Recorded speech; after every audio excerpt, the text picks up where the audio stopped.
In today's video, I'm going to teach you how to activate the tipping feature on Shopify using the 2025 guide.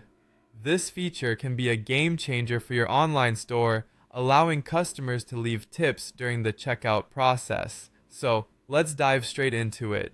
First, you'll need to navigate to your Shopify admin page.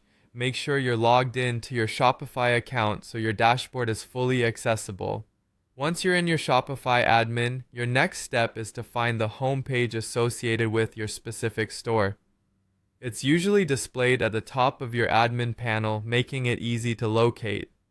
Now, from the main page of your store's admin, you'll want to click on the Settings tab. You can find the Settings option towards the bottom left-hand corner of the screen.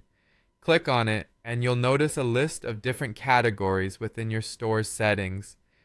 This is where all the magic happens in terms of customizing your store to meet your needs. After you've opened your settings, look for the Checkout section. The checkout settings manage various aspects of your customer's buying experience. When you click on Checkout, you'll be taken to another page where all the configurations about the checkout process are located.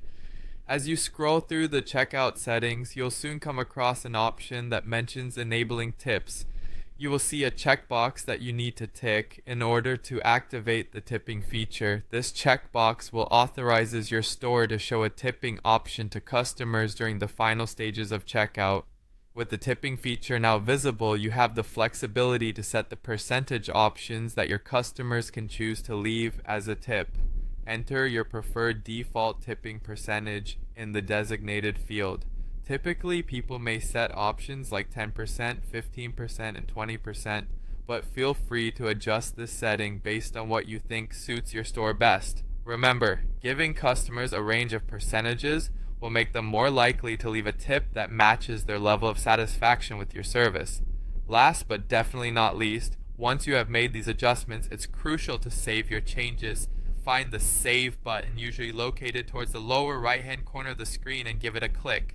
By saving your settings, you ensure that your changes are applied successfully, and the tipping feature will now appear live during checkout on your online store. And there you have it. We've just walked through the simple process of setting up tipping on Shopify. By enabling this feature, you can open your store up to even more customer interaction and support. Thanks for tuning into this guide, and I hope this feature helps enhance your store's capabilities.